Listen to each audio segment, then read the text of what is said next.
Welcome to the Pleasure Beach Resort here in Lancashire, where today we are going to see why exactly this park is so quiet on such a gorgeous sunny day. So hit like, hit subscribe and join us as we investigate.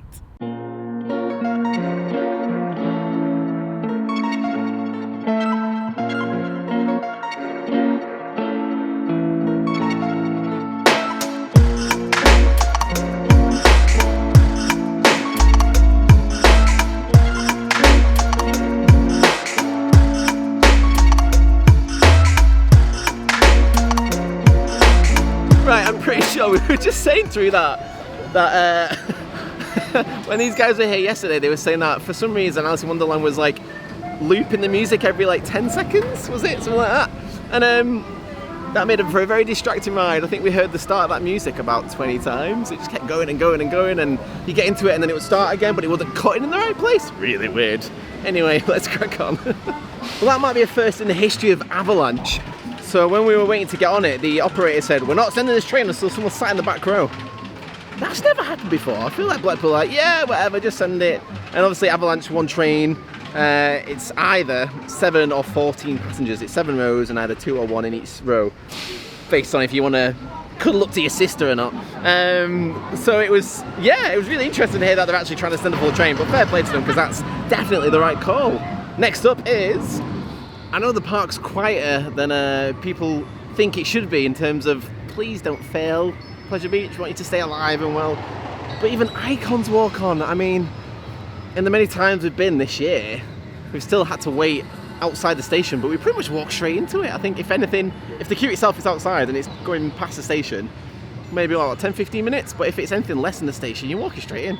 You're batching yourself, so maybe there's times where it could be a bit quicker, but overall, it's nice to have, you know, a decent ride that we can get straight on, but also I'm just get worried about the park, sadly, but we'll come to that a little bit more later. Well, that was ridiculous. So between us, we took the back 2 rows, and something to be said about, being jolted around and losing your vertebrae and your spine turned to liquid. Yep. For some reason, when you jump onto the new retrack sections, it's almost worse. When you first hit it, and then you do it again, and you're like, oh. It was a bit much, wasn't it? As much as I'm like kind of frightened because it's so tall, I enjoy doing it, but also enjoy doing it because it's frightening. And it was just, I thought being at the back would be like, you know, a bigger whip on the drop and stuff like that, and it was, but it was just painful still. I just don't enjoy it anymore. Seeing as it's like such a signature ride for the park, and they're obviously doing work on it to retrack it and keep it going, I'm like, how is it going to last another 30 years? I don't know what's going on, man, but it's a lot, but we're having fun, and that's the important thing, because the real thing about these days is the company we keep. That was cute, wasn't it? Yeah. Yeah, that's cute. We're here because it's your birthday week, and this is your day 2 on park. I know. And you are directing our day, so if anyone's thinking, why are we doing all these rides, it's because of you. It's because of me, I do apologise. How was your ride on Walgrove? Walgrove? It's Wallace and Gromit's new nickname. It's full of cheese, like me, always.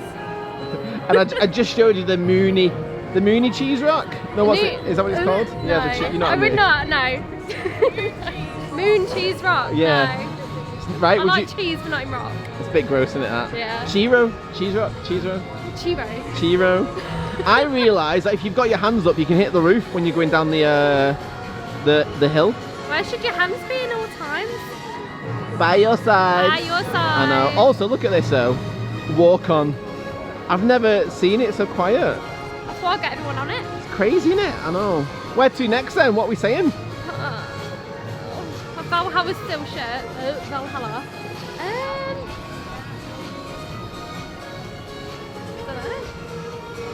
Well, you'll know where we are, viewer, because we'll have cut to the next clip. So Grand Prix recently closed down. The park announced that it wasn't going to open for this season, and then they did a day saying, hey, you can come ride it again if you want to ride it again for the final lap. And it was like, what, 50 quid to ride it? On top of park admission? Bit too much, in my opinion. However, we can see that they have actually started dismantling parts of the station. What's going to come in its place? I don't know, but I suspect it needs to be something pretty important, because big one's kind of, you know, not relevant now with Hyperia, which isn't kind of running today on Golden Day as we're filming this. But I'm excited to see what they do next because it's got to be something big. And our good friend Detective Lift Hills and Thrills has been saying it is something big. There's been various manufacturers on parks, kind of people who would be there to sell and pitch rides, etc. So curious. Apparently there were big names. He didn't say what names they were. He said you can find out for yourself. So I've not looked yet, but I'm hoping for something good and worthwhile to get this park back up to speed, because that's what it needs. There's one thing I've learned about the Big Dipper from that ride just there. It's that you should not do it in your bladder. It's full of urine. Because it's rickety enough as it is, and I like it. That's the kind of style of the Woodies here at Blackpool Pleasure Beach Resort, Lancashire, England. However, yeah, I really needed a wee, and it was not pleasant to try and keep that in. What was really fun was on the turnaround right at the top, around the Big Onion, was there was like 4 seagulls just sat on the sign, which just one by one flew off in some sort of like choreographed move. And then there was one on the rail, which then like quickly flew off, and each time I thought, are they gonna move? Kind of reminds me of All Stars 3 if you're a Drag Race fan. When when Arj's gonna jump off the like box in her talent show thing in episode 1, I'm a big Drag Race fan. And then Morgan McMichaels is like, is she gonna jump from there? And that's what the seagulls are doing. Anyway, we need some food, so let's go get that. Right, nothing better than letting your Burger King settle than getting a Valhalla. So we're gonna get changed and see you soon. I hope this looks cool. Oh, right, all done. Let's close that up. Turns out, on the ticket for your local rental, it says, hey, keep this safe. And a woman I was with then, she said, oh yeah, I'll keep it safe. She put it in a purse and then put the purse in the locker because the locker's the safest place, and then realised she can't now get into the locker to get her safe ticket to access the locker. Bit of a catch-22. Anyway, we're going to ride Valhalla. They are short. Valhalla round 1 done. Your face is really wet, which is no surprise because The hammer's bit straight in my eye. it was bad, wasn't it? Here she is, Detective Box. How wet are you on a scale of 1 to wet? A 3. A So do my 3? feet in my fringe. Yeah, I'm alright. I fully get changed, but my shorts are a bit too short, and let's just say that I have to hold myself in a little bit. Not ideal, but anyway, seeing as we are changed and ready for more water, we're gonna go again. So, round 2, catch you on the wet side. I think we got more wet the second time round. Would that be? Oh, there's a ghost! Oh no, it's just you. I think we got more wet that time round, right? Yeah, it went in my boot. Somehow went in the boot under a poncho. I got a bit of a wedgie. One thing I did notice was, which I forgot to mention the first time round, was that one of the doors was open near the top, so there's a lot of light leakage. And then, oh, it's a lot louder now, that's weird. But then also, I think some of the curtains are missing, so you can see right across, and it made me realise just how big that show building is. It's massive, isn't it? I mean, obviously we can only see the front of it with this lovely facade. Yeah, it's a pretty big thing. Also, on the second ride, there were 3 women with us. Them. They genuinely didn't realise how wet they were going to get, and they are drenched because they're at the front, so you get all the top over. And we were on the back both times, but if you have your feet up, you can just about miss it. But I'm in Crocs and 2 short shorts anyway, so I'm fine. I'm going to get changed now. But yeah, lovely to get 2 rides on the wettest ride in the world. I think. Is it wettest in the world? That'll Popeyes probably, I think. Oh, I never went on. Never went on Popeyes. I will reconfirm next year. Spoiler alert. In doing Ghost Train, I've learned that you are scared of monks. Yeah. It's a good scene, isn't it? Yeah, I've got nothing against monks. It's just in that setting, in the dark, with the music and the it's not for me. No. Childhood trauma. Otherwise, yeah, sorry to bring it up in front of everyone. Otherwise, good ride? Yeah, it's good. Yeah, It's wonderful. fun. Oh, I feel bad. I feel like I should Not have that called bad. you out on that now.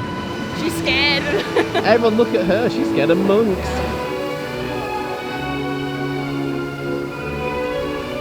I'm going to go closer because everyone's ruining my shot.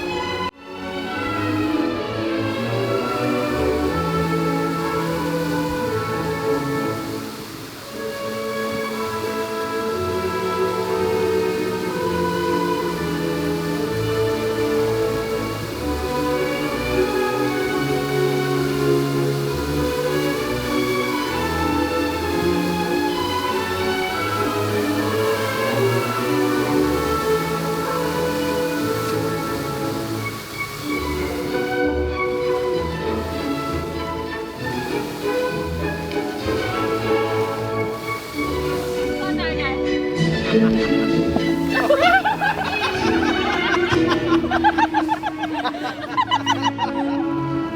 What happened there?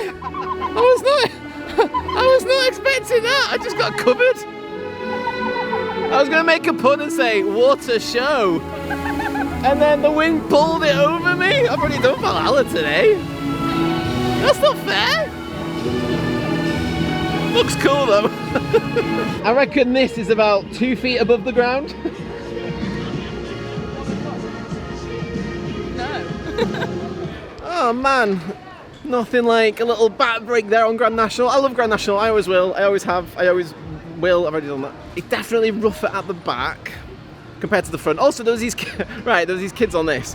And we've said before many times that when you enter the station and you can turn left or right, go right, it's like then you're on the left when you leave.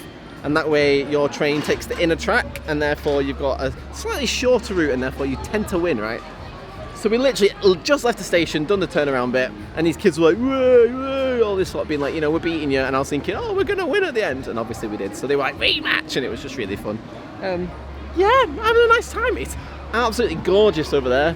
Blue skies, no clouds, the big one looks lovely with the sun behind it. And I want an ice cream, but I don't know when we're gonna get one. I don't know what we're doing next. I don't know, it's Brit steak.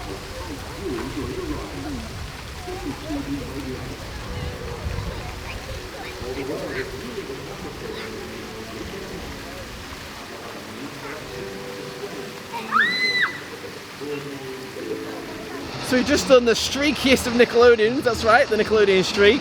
The orange mean machine that's not the roughest wooden coaster in the park, and therefore it's alright.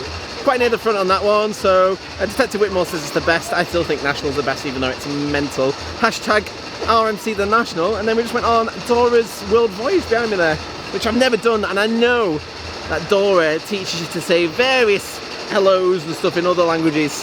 And it wasn't working, the speakers on the boat weren't on, so we just had the cute music and had a nice little chilled ride in this gorgeous sunshine, so it's a shame that's not working, and I would love to hear it properly at some point, whenever that is, who knows. Anyway, next up is something fun, probably. So that is Blue Flyer. No, it's not called Blue Flyer, is it? That's a combination of Nickelodeon Streak and Blue Flyer. No, it's called Blue Flyer. What am I doing? I don't know. I can't walk and talk. Clearly it doesn't work. That was Blue Flyer. My knees hurt because I'm too long legs for it, and we got on the last ride of the day. The guy kept saying to the train before us, exit to the left, and this kid just was not listening. And he said it 4 times, and I went, say it again, and he said it again. When you exit, hello. it was to his left, it wasn't to the kid's left. So she did exit to the left. No, the kid was facing forward, so would have exit to the left. Yeah, that's left. Yeah. Yeah, so the guy was saying, oh, no, I've said it wrong. That wasn't, no. Basically, the guy was saying it right, I've said it wrong, ignore me on that one. Anyway, point is, it was funny. Yeah, the Nickelodeon Land is closed now. So we've got an hour left on this gorgeous day to do some other thrilling sensations. Not my best ever effort there on SkyForce, but I think I got about 10. I've not seen anyone do too many today. It's not that windy, but there was a bit of a wind that picked up at one point, but seemed to be just upside down a lot of the time. Couldn't quite get that momentum to fully go over, but the force that I exerted to try and spin combined with the heat means I'm really tired and sweaty now, so that's lovely. But we've got about 30 minutes left, so I think we're going to get another re-ride on Icon. Not another re-ride, the first re-ride, and then maybe another re-ride, I don't know. See how we get on. Right then, that is our day done here at Pleasure Beach Resort. Nearly called it Blackpool, Blackpool Pleasure Beach, which is not, is it? Because they changed the name, which I keep forgetting, but I remember that time, thankfully. So in answer to the question, why is this place quiet on a gorgeous sunny summer day? I don't know exactly. I don't know what it is about the park. I don't know if they need new investment in terms of rides, which certainly seems to be coming with Grand Prix. That's potentially part of it, but I was listening to a podcast recently called Coaster Radio, which I really enjoy, and they were referencing an article recently from a guy called Robert Niles, so he writes sometimes for Theme Park Insider, and it was on the OC Register talking about how annual passes have become a bad deal for theme parks, in that originally it was sort of incentivized as, you know, bringing in more people, which makes sense, but then theme park fans like ourselves who do have annual passes, we tend to come more, and the sort of spend per head then is less than what they'd want it. So as a way of trying to get in more people, they've with annual passes as opposed to day guests.